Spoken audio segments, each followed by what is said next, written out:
तुम इच्छा रे मो इच्छा तुम आशीष रे मोर संसार तुम इंगित रे चालू थाए पथ कंटा फूल खाल खमा लागे सबु आपणार स्रष्टा तुमे तुम सृष्टिर नाही पटांतर ए मग्न माटीर शुभ लग्न रे जन्मलाभ करिथिबा नारीटीए मनोरमा आचार्य पुरी लोकनाथ रोड लवणीखिया मंडप निकटरे अवस्थापित माता अन्नपूर्णा आचार्य पिता दुखीश्याम आचार्य सुपुत्री मनोरमा एकाधार रे आदर्श शिक्षयित्री जड़े कवि गाल्पिका औपन्यासिका भावे बेस परिचित। मोर संक्षिप्त परिचय मनोरमा आचार्य।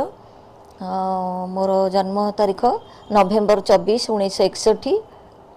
वर्तमान चाकरी सरी जाइए अवसर प्राप्त शिक्षयित्री। घर है हरचंडी साही मातृनिलय घर ना मातृनिलय हरचंडी साही लोकनाथ रोड लवणीखिया मंडप निकट पुरी। पिला माने तो बहुत भल पाती मते आउ ये माड़ फाड़ उठा पूर्वर भी मुझे पिला बाड़ौ नी पिला बहुत भल पाती माने घर समस्या भी सब खोला खोली आलोचना करती आउ टिकी निखी कथा भी आसिक कहती। मोर चाकरी सरिया पर भी पिला एबे पर्यंत आम घर को आसुँच आ छोट छोट गिफ्ट चॉकलेट सुधा धरिक आसती मु खाईदेले से भारी खुशी होती। मत 12-13 वर्ष होगा समय भी मुझे लेखा लेखि करूँ जिते कविता कौन बुझु नी से भी मुझे लिखुली आ बहुत बही पढ़ुली विभिन्न मैगजीन सब घर को आसे ये बोर पीसी पु भाई मैंने रही पढ़ुले आई घरे तेणु मुझे बही सब नहीं आसी बुझे न बुझे बहुत बही पढ़े। जीवन को गीतिमयतार भरी रखि थाए नारीटीए विछंद जीवनर मुग्ध मधुर छंदरे आनंद विभोर करी रखि थाए नारीटीए छंदहीन आत्मीयतार अतुट बंधन रे से बांधी रखि थाए सारा संसार को चराचर जगत को नारीर आदर्श रे पुष्पित और पल्लवित होई थाए तार परिवार। शिक्षकता जीवनरू अवसर नहीं मध्य अवसर नहीं नहीं तांको कलम लेखि चलीछंती से अजस्र गल्प कविता एवं उपन्यास सबु भावरे अभाव अभावरे भावर प्राप्ति होईगले सब किछि मिली जाए अप्राप्ति बोली किछि भी रहे नहीं। चेतनार चौहदी डेई से पहुंची जाए आंतरिकतार अंतर चेतना रे से विभोर हुए चैती सकाळर महमह मल्लीर बास्नारे सेठी कवि प्राण भेटी थाए संस्कारवादी सन्थों को आउ सेठी आरंभ हुए अवचेतनार प्रलय अति मानसर मलय चंदन चर्चित मलयर बास्नारे पुलकित कवि निरीक्षण करे स्नेह ममता श्रद्धा भक्ति प्रीतिर पूर्वाकाश निरजना करे भक्त दासिया बंधु महांती सुदामा दीनकृष्ण रघु अरखितों भली अनेक भक्तों को मोर दुख जणाइछि माकू मोर दुख जणाइछि माकू मा होई जेबे दुख न बुझिब मा होई जेबे दुख न बुझिब गुहारी करिबी काहाकू मोर दुख जणाइछि माकू मोर दुख जणाइछि माकू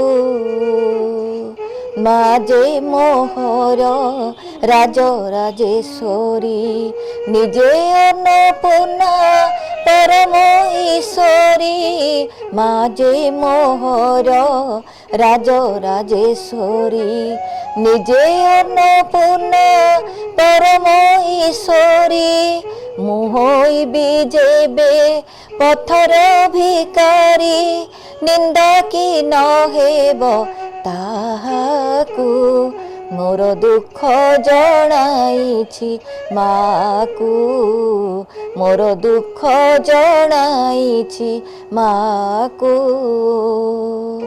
मार पणत आढ़ुआले थाई मोर बोली मुझे किछि जाने नाही सबु हानि लाभ जस गौरव और पिछि से माकू मोर दुख जणाइछि माकू मोर दुख जणाइछि माकू मोर दुख जणाइछि माकू ମୋର ଦୁଃଖ ଜଣାଇଛି ମାକୁ।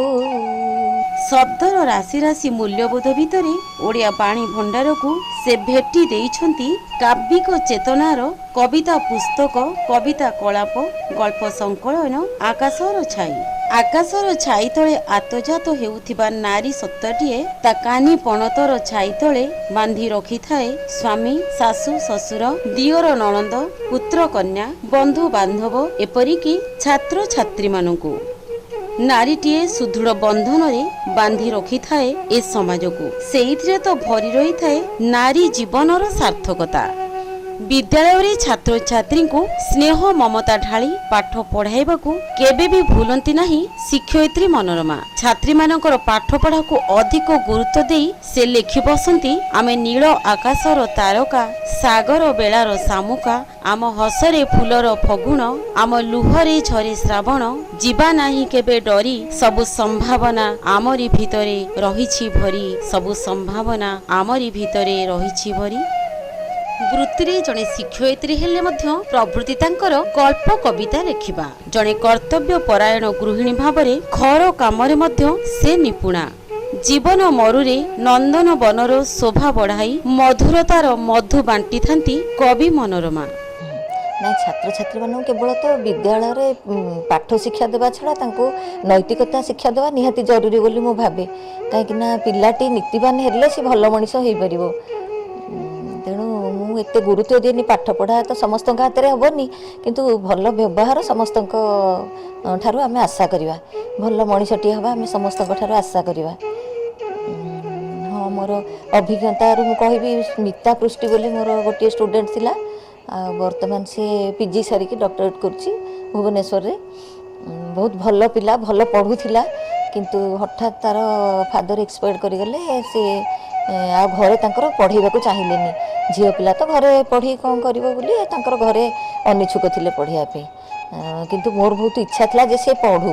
ଯେତିକି ଓବିଡ଼ିଏଣ୍ଟ ସେତିକି, ମାନେ ଏତେ କାମ କଲେ ବି ସେ ଜମା ବ୍ୟସ୍ତ ହୁଏନି, ବିରକ୍ତ ହୁଏନି।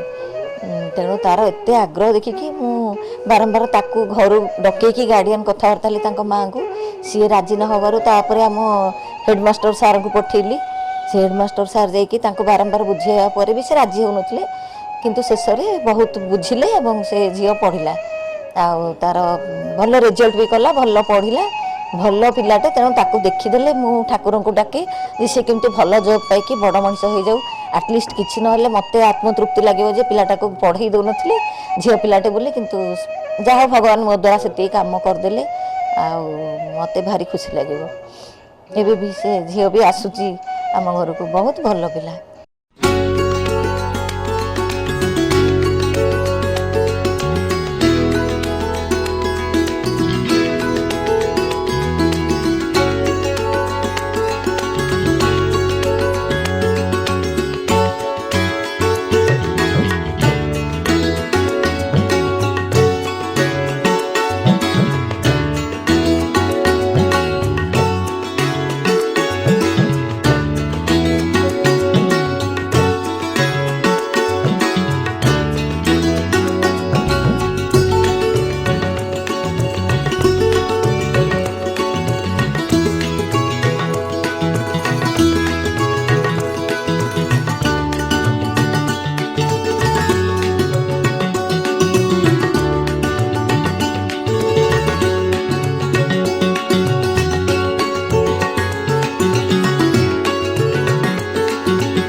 ଆକାଶର ଛାଇରେ ଭବକଳ୍ପର ଗଳ୍ପ ସମ୍ଭାରରେ ଭାଷା ଶୈଳୀର ସଂଯୋତ ସମ୍ଭ୍ରମତା ସମ୍ଭ୍ରାନ୍ତୀୟ ଅଭିବ୍ୟକ୍ତି ବାରି ହୋଇ ପଡ଼େ ଅନେକ ଗଳ୍ପରେ।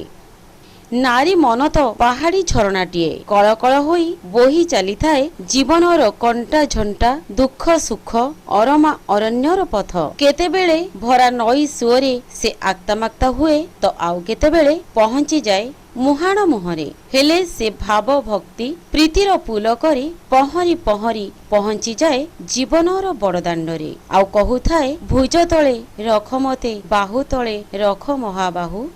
କଲେଜ ଜୀବନରେ ଏମିତି ପତ୍ରିକାଟିଏ ପଢୁ ପଢୁ ସେ ଲେଖି ଚାଲିଥିଲେ ଅନେକ କବିତା ଏବଂ ଆଜି ଯାଏ ମଧ୍ୟ ଲେଖୁଛନ୍ତି ଆଉ ଭେଟି ଦେଇଛନ୍ତି ଅନେକ କବିତା ଓ ଗଳ୍ପ।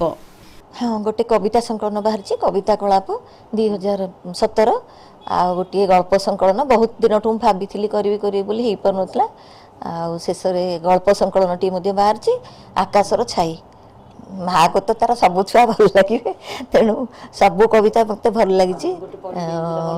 ହଁ, ଗୋଟେ କବିତା ମୋର ମନେ ଅଛି, କବିତାର ଶୀର୍ଷକ ଥିଲା ଆଖି। କବିତା ହେଲା ଅପଲକ ତୋ ଆଖିରେ ନିଦ ନାହିଁ, ଅପଲକ ତୋ ଆଖିରେ ନିଦ ନାହିଁ, ମୋ ଆଖିରେ ସ୍ୱପ୍ନ ନାହିଁ, ମୋ ଆଖି ନୀରବ ଭାଷା ତୋ ଆଖି ବୁଝେ କି ନାହିଁ, ତୋର ହସିଲା ଆଖିକୁ ଚିରକାଳ ଦେଖିବାର ଇଚ୍ଛା ନେଇ, ତୋର ହସିଲା ଆଖିକୁ ଚିରକାଳ ଦେଖିବାର ଇଚ୍ଛା ନେଇ, ମୋ ଆଖିରେ ଏବେ ଶ୍ରାବଣର ନଈ, ମୋ ଆଖିରେ ଏବେ ଶ୍ରାବଣର ନଈ। ହଁ ହଁ, ବହୁତ ଅନୁଷ୍ଠାନରୁ ପୁରୀ ବାହାରୁ ଆଉ ଓଡ଼ିଶା ବାହାରୁ ମଧ୍ୟ ଲେଖା ବାହାରିଛି। ସେମାନେ ପଠାନ୍ତି ସମ୍ବର୍ଦ୍ଧନା ପତ୍ର ପଠାନ୍ତି। ସୈନିକ ସମାଚାର ବାହାରୁ ଦିଲ୍ଲୀରୁ ସୈନିକ ସମାଚାରରେ, ଆଉ ଆମର ଏଇଠୁ ଉତ୍କଳ ପ୍ରସଙ୍ଗରେ ଯେଉଁ ଲେଖା ବାହାରିଛି ସେଥିପାଇଁ ସେମାନେ ସମ୍ବର୍ଦ୍ଧନା ଦେଇଥିଲେ, ଆଉ ଆର୍ଥିକ ମଧ୍ୟ ଇଏ ପଠାଇଥିଲେ। ଏଠି ପ୍ରିୟପତ୍ର ଶ୍ରୀକ୍ଷେତ୍ର ସାହିତ୍ୟ ସଂସଦ, ପ୍ରିୟପତ୍ର ଶ୍ରୀକ୍ଷେତ୍ର ସାହିତ୍ୟ ସଂସଦ, ଟିକିତାରା ସୁଲେଖା ସାଂସ୍କୃତିକ ପରିଷଦ, ଅଭିନନ୍ଦନିକା, ନୀଳଚକ୍ରବାନା। ହଁ, ଏଇ ବହି ପୁସ୍ତକଗତ ବିଦ୍ୟା ଠାରୁ ମୁଁ ଭାବୁଛି ଯେ ଅନ୍ୟାନ୍ୟ ଟିକେ ଅଧିକ ଆବଶ୍ୟକ। କାହାର ଅସୁବିଧାରେ ସାହାଯ୍ୟ କରିବା, ନାଇଁ ମୁଁ ରାଜନେତା ହିସାବରେ କହୁନି, ମୁଁ ରାଜନେତା ନୁହେଁ, କିନ୍ତୁ ଅନ୍ୟକୁ ଅସୁବିଧାରେ ସାହାଯ୍ୟ କରିବା ବହୁତ ମୂଲ୍ୟ ରଖେ। ଆଉ ସେଇଟା ଯଦି ପିଲାଦିନୁ ଜଣେ ଶିଖିବ, କାହାର ପରିବାରର ହଉ ବା କାହା ନିଜର ଅସୁବିଧା ସମୟରେ ତାକୁ ଯଦି ସାହାଯ୍ୟ କରିବ, ତାହେଲେ ସେଇ ବଡ଼ ଦିନକୁ ନିଶ୍ଚୟ ଭଲ ମଣିଷ ହେବ। ଅସୁବିଧାରେ ପଡ଼ିଥିବା ଲୋକକୁ ଚାହିଁକିରି ନ ହସିକିରି ଆମେ ଯଦି ତାକୁ ପଡ଼ିଯାଉଥିବା ଲୋକ ଟିକେ ଉଠେଇଦେବା, ଆଉ କିଏ ହସିଲେ ହସୁ, ଆମେ ତ ଆମ କର୍ତ୍ତବ୍ୟ କରିଛେ, ତେଣୁ ନିଶ୍ଚୟ ଭଗବାନ ଆମକୁ ସାହାଯ୍ୟ କରିବେ, ଆଉ ସେ ପିଲା ନିଶ୍ଚୟ ଦିନେ ବଡ଼ ହେବ। ଆଉ ପିଲା ନଥିବା ବେଳେ କିଏ କାହା ବ୍ୟାଗ୍ ଖୋଲିକି କିଏ କିଛି ଜିନିଷ ଟଚ୍ କଲେ ମୁଁ ଭାରି ବିରକ୍ତ ହୁଏ। କାହା ଜିନିଷ କିଛି ଲାଗିବନି ବୋଲି ହିଁ ମୁଁ କହେ। କାହାର କ'ଣ ହଜିଯିବ, କାହାର କ'ଣ ନଷ୍ଟ ହେଇଯିବ, ସେଠି ସେ କହିବେ ମୋ ବ୍ୟାଗ୍ରେ ଲାଗିଥିଲା ନେଇଛି। ତେଣୁ ସବୁବେଳେ ଏନକରେଜ୍ କରେন ଯେ କିଏ କାହାର ପରମିଶନ୍ ନେଇକିରି ସବୁ ଜିନିଷ ଦେଖ। ପ୍ରଥମ କବିତା ପତ୍ରିକାରେ ପ୍ରକାଶ ପାଇବା ପରେ ସେ ଆଉ ପଛକୁ ଫେରି ଚାହିଁନାହାନ୍ତି, ଲେଖି ଚାଲିଛନ୍ତି ରାଶି ରାଶି କବିତା। ତାଙ୍କର କବିତା ଗୁଡ଼ିକ ଉତ୍କଳ ପ୍ରସଙ୍ଗ, ଶ୍ରୀମନ୍ଦିର, ଉତ୍ସର୍ଗ, ଯୁଗବାର୍ତ୍ତା, ସୁଲେଖା, ଦୈନିକ ସମାଜ, ସମ୍ବାଦ, ଧରିତ୍ରୀ, ସାତ ପାହାଚ, ଶ୍ରୀଗୁଣ୍ଡିଚା, ଅଭଡ଼ା, ବିଶ୍ୱନୟନ, ନୀଳଚକ୍ରବାନା ପରି ଆହୁରି ଅନେକ ପତ୍ର ପତ୍ରିକାରେ ଗଳ୍ପ କବିତା ପ୍ରକାଶିତ ହୋଇ ପାଠକୀୟ ଆଦର ଲାଭ କରିଛି। ଆଉ ସେ ସାଉଁଟିଛନ୍ତି ଓଡ଼ିଆ ସାହିତ୍ୟର ଶ୍ରୀବୁଦ୍ଧି ନିମନ୍ତେ ସାହିତ୍ୟ ସେବାକୁ ଆପଣାଇ ସମାଜରେ ନିଆରା ପରମ୍ପରା ସୃଷ୍ଟି ପାଇଁ ସେ ପାଇଛନ୍ତି ପରମ୍ପରା ସମ୍ମାନ, ସମସ୍ତଙ୍କର ପ୍ରିୟ ଗୁରୁମା, ପ୍ରିୟ କବି ଭାବରେ ପ୍ରିୟପତ୍ର ସମ୍ମାନ। ଭାରତୀୟ ଆଧ୍ୟାତ୍ମିକ ପରମ୍ପରାରେ ବୈଦିକ କାଳରୁ ଶବ୍ଦ ଓ ରାଗ ଚେତନାର ବିକାଶ ଓ ଈଶ୍ୱରାନୁଭୂତିରେ ମହାନ ସଂସ୍କୃତିର ସେବକ ଓ ସଂରକ୍ଷକ ଭାବେ ସେ ସାଉଁଟିଛନ୍ତି ସାହିତ୍ୟ ସଂସ୍କୃତିର ମହାସଙ୍ଗମ। ଛାନ୍ଦ ସମ୍ରାଟ ଗାୟକ ହରିହର ମହାପାତ୍ର ଫାଉଣ୍ଡେସନ ପକ୍ଷରୁ ଶବ୍ଦରାଗ ସମ୍ମାନ, ଶିକ୍ଷକତାରୁ ଅବସର ନେଇ ସାହିତ୍ୟ ସାଧନା ପାଇଁ ସମର୍ପିତ ହୋଇଥିବା କବି ମନୋରମା ପାଇଛନ୍ତି ଶ୍ରୀକ୍ଷେତ୍ର ଲେଖକ ସାମୁଖ୍ୟ ସମ୍ମାନ। ଏହିପରି ଆହୁରି ଅନେକ ସମ୍ମାନରେ ସମ୍ମାନିତ ହୋଇଛନ୍ତି ସେ। ମୋର ଅନୁଭୂତି, ମୁଁ ଯେତେବେଳେ ବୀର ନରସିଂହପୁର ସ୍କୁଲ ଫାଷ୍ଟ ଶିକ୍ଷାକର୍ମୀ ପୋଷ୍ଟିଂ ମୋର, ମୁଁ ଯାଉଥିଲି ସେତେବେଳେ ଆମେ ତ ବସ୍ରେ ଯାଉ, ବସ୍ରେ ଫେରୁ। ରୋଡ୍ ସାଇଡ୍ ସ୍କୁଲଟା, କିଛି ଅସୁବିଧା ହୁଏନି। ସେତେବେଳେ ମୁଁ ସେ ସତ୍ୟଭାମା ଗୁରୁମା ବୋଲି ଜଣେ ଯାଉଥାନ୍ତି, ସେ କ୍ୟାନ୍ସର ପେସେଣ୍ଟ ବୋଲି ମୁଁ ଜାଣିନଥିଲି, ବହୁତ ପରେ ଜାଣିଲି। ଆଉ ସେ ତାଙ୍କ ଛୁଆ ବୋଲି ମୁଁ ମଧ୍ୟ ଜାଣିନଥିଲି। ହଠାତ୍ ଗୋଟେ ବସ୍ ମାଡ଼ି ଆସିଲା, ଅତି ଛୋଟ ପିଲାଟେ, ସେ ବସ୍ଟା ତା ଉପରେ ଚଢ଼ି ଯାଇଥାନ୍ତା, କ'ଣ କରିଥାନ୍ତା, ବସ୍ ଷ୍ଟାଣ୍ଡ ଟ୍ରାକ୍ରୁ ଠିକ୍ ବାହାରକୁ ବାହାରିବା ସମୟଟା, ବସ୍ ଷ୍ଟାଣ୍ଡରୁ ବସ୍ଟା। ସେଠୁ ମୁଁ ଦୌଡ଼ି ଯାଇକି ମୋର ଚପଲ, ବ୍ୟାଗ୍, ଛତା, ଟିଫିନ୍ କିଏ କୁଆଡ଼େ ସବୁ ପଡ଼ିଛନ୍ତି, ସେ ପିଲାଟାକୁ ଆଗ ଘୋଷାଡ଼ିକି ଆଣିଲା ପରେ ମୁଁ କହିଲି କାହା ପିଲା ନିଅନ୍ତୁ। ସେଠୁ ତାଙ୍କ ମା ସତ୍ୟଭାମା ଗୁରୁମା କହିଲେ ଯେ ଏଇ ପିଲାଟା ମରିଯାଇଥିଲେ ଭଲ ହେଇଥାନ୍ତା। ମୁଁ କହିଲି ଇଏ ମା କିଏ? ସେ ନା ମୁଁ ତା ମା, ସିଏ ମୋ ପୁଅ।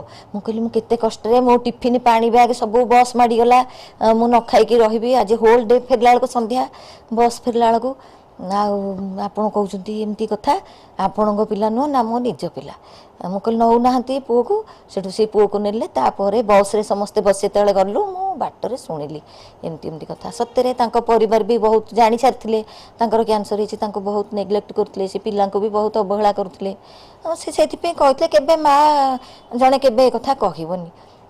ତାଙ୍କୁ ଖରାପ ଲାଗିଥିବ, ଦୁଃଖ ଲାଗିଥିବ ବୋଲି ସେ ଅତି ଦୁଃଖରେ କହିଲେ। ଆଉ ମୁଁ ମଲା ପରେ ଫେରିକି ପିଲାଙ୍କୁ ପଚାରିବ, ସେଇ ଦୃଷ୍ଟିରୁ ସେ କହିଥିବେ। ମୋତେ କିନ୍ତୁ ସେଦିନ ବହୁତ ଭଲ ଲାଗିଥିଲା ଯେ ଯାହା ହଉ ପିଲାଟାକୁ ତ ମୁଁ ନିଜେ ନ ଖାଇଲେ ନ ଖାଇ ପଛେ ସେଦିନ କଦଳୀ ଟିକେ, ସେଉ ଟିକେ ଖାଇକି ରହିଥିଲି, କିନ୍ତୁ ମୋତେ ଭାରି ଭଲ ଲାଗିଥିଲା ଯେ ପିଲାଟାକୁ ମୁଁ ଇଏ କରିପାରିଛି ବୋଲି।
ମୋ କବିତା ସଂକଳନର ଗୋଟିଏ କବିତା ସମୟ। ସମୟର ଉଜାଣି ସୁଅରେ କିଏ କେତେ ଭାସିଗଲେ, କେହି ହଜିଗଲେ, କେତେ ହିଂସା କେତେ ରକ୍ତପାତ କଳଙ୍କିତ କଲା ଇତିହାସ ପୃଷ୍ଠା। ହେଲେ ମହାକାଳ ଦେଖୁଥିଲା ଆଖି ଖୋଲି, କାହା ଚେତନାର ରୂପାନ୍ତର ହେଲା। ସମୟର ରଥଚକ ତଳେ କିଏ ସ୍ୱାର୍ଥ ବଳିଦାନ ଦେଲା, ମଣିଷର ପାଇଁ ଆଖି ଲୁହ ଢାଳି କିଏ କେତେ ଆନ ଉଠେ ହସ ଭରିଦେଲା। ନିରର୍ଥକ ସ୍ୱପ୍ନ ଦେଖୁ ଦେଖୁ କାହାର ବି ଜୀବନ ବିତିଲା। ମାନବିକତାର ସନ୍ଧାନ ଦେବାକୁ ଯାଇ ଆଉ କିଏ ପରାଜୟ ମାନିନେଲା, ବାଟବଣା ହେଲା। ସମୟର କ୍ଳାନ୍ତିହୀନ ଦୀପଶିଖା ଥରି ଥରି କହି ଉଠୁଥିଲା, ସମୟର କ୍ଳାନ୍ତିହୀନ ଦୀପଶିଖା ଥରି ଥରି କହି ଉଠୁଥିଲା, ଆସୁଛିରେ ମଣିଷର ଯୁଗ, ମଣିଷର ହିତ ଲାଗି ଲୋତକ ଝରାଅ କବି। ଶେଷ ଥର ପାଇଁ ପରାଜୟ ନ ହୁଅ ନିରାଶ, ମରଣର ସୀମା ଡେଇଁ ବୈତରଣୀ ଆରପାରେ ଶୁଭେ କେଉଁ ବିଜୟୀର ହସ। ମ୍ଳାନ କରି ଶୈତାନର ବ୍ୟଙ୍ଗ ଅଟ୍ଟହାସ, ସେ ଯେ ଏଇ ମାଟିର ମଣିଷ, ସେ ଯେ ଏଇ ମାଟିର ମଣିଷ, ଲିଭାଇବ ବୁକୁତଳ ବେଦନା ପରାସ, ଯାତନାର ଶେଷ ଦୀର୍ଘଶ୍ୱାସ, ଯାତନାର ଶେଷ ଦୀର୍ଘଶ୍ୱାସ। ଆଉ ଗୋଟେ କବିତା, ଅଶୋକ ବନର ସୀତା। ଅଶୋକ ବନର ବନ୍ଦିନୀ ସୀତା ମୁଁ, ଝୁରନାଗ ଆଉ ଝୁରନା, ମୋ ଦୁଃଖରେ ତୁମେ ଦୁଃଖୀ ହୋଇ ବନ୍ଧୁ, ଆଖି ଲୁହ ଆଉ ଢାଳନା, ଆଖି ଲୁହ ଆଉ ଢାଳନା। କାହାକୁ କହିବି କରମ କଷଣ, ଜୀବନେ ବିପଦ କଷଟି ପାଷାଣ, ସ୍ମୃତି ହୋଇ ତୁମେ ଆସ ନାହିଁ ପାଶେ, ଅନ୍ତରେ ଭରି ବେଦନା, ଅନ୍ତରେ ଭରି ବେଦନା। ତୁମ ମମତାରେ ହୋଇ ଅନୁରାଗୀ, ଆଶା ଦୀପ ଜାଳି ରହିଅଛି ଜାଗି, ସଳିତା ପରି ମୁଁ ଜଳି ମରେ ଯାହା, ତେବେ ବି ଯାତନା ସରେନା, ତେବେ ବି ଯାତନା ସରେନା। रिक्त आजि मु एई दुनिया रे बांधना मते सिक्त आखिरे अनुराग भरा अंतरे तुमे संगीत आउ गाओना संगीत आउ गाओना जदि मते एठी कांदिबाको मना जदि मते एठी हसिबाको मना अनुरोध मोर रखिबाको मना स्वप्न आउ मते दियोना स्वप्न आउ मते दियोना स्वप्न आउ मते दियोना। जड़े शिक्षयित्री भावरे शिशु मानकु शिक्षा प्रदान करी सेमानकु उत्तम नागरिक भावरे गढ़ी तोलिबारे निष्ठापर उद्यम और कर्तव्य परायणता पई श्रीक्षेत्र साहित्य संसद सम्मानरे सम्मानित होइछन्ति। विभिन्न सारस्वत संगठन सह जड़ित रही ओडिया भाषा और साहित्यर प्रसार दिगरे अकुंठित सहयोग पई से पाइछन्ति सुलेखा नारी प्रतिभा सम्मान, कविता संकलन, कविता कलाप, गल्प संकलन, आकाशर छाई पई से पाइछन्ति नीलचक्र बाना सम्मान। नारी पई केबे केउठी असंभव बोली किछि न थाए, सब असंभव को संभव करिथाए से। दृष्टि श्रुति सूक्ष्म अनुभूतिर आलेख्य स्वप्न और संभावनार वार्ता बांटी थाए नारीटीए। तांकर चेतना अति बड़ी चेतना, भागवतीय चेतना, प्रभुंक इच्छा कार्यकारी हेउ सृष्टि नियंतांकर सृजनी धारा जेउ भली भाबे जेउ दिगरे प्रवाहित हेबा उचित ठीक सेही दिगरे बोही चालू, सेथिरे बाधक न साजु कवि मन। एही भली कवि मानस नेई कवि मनोरमा देवी खोजी पाइछन्ति कवितार सार्थकता। भावनुसारी स्वच्छंद शैलीटीए पाइछन्ति ताहार सारल्य बोधरे। एहा द्वारा तांकर कविता होई उठिछि बेस संप्रेक्षमणीय। एहा व्यतीत तांकर कवित्व फुटी उठिछि नैसर्गिक अनुभव नेई। बाह्य दृष्टि रहिछि पार्थिव जगतर इंद्रिय लब्ध उपादान प्रति ओ अंतर्दृष्टि रे अनुभव करिछन्ति इंद्रियातीत सुंदर उपलब्धि को।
परिवार स्कूल चाकरी दुईटा जाक एका बेले चलैबा को कष्ट बहुत कष्ट हुए। पिला को छाड़ दी बहुत छोट होता है ताको छाड़ी भी स्कूल गला बेलू बहुत कष्ट हुए। घरे माँ था देखा रखा करने बहुत असुविधा हुए।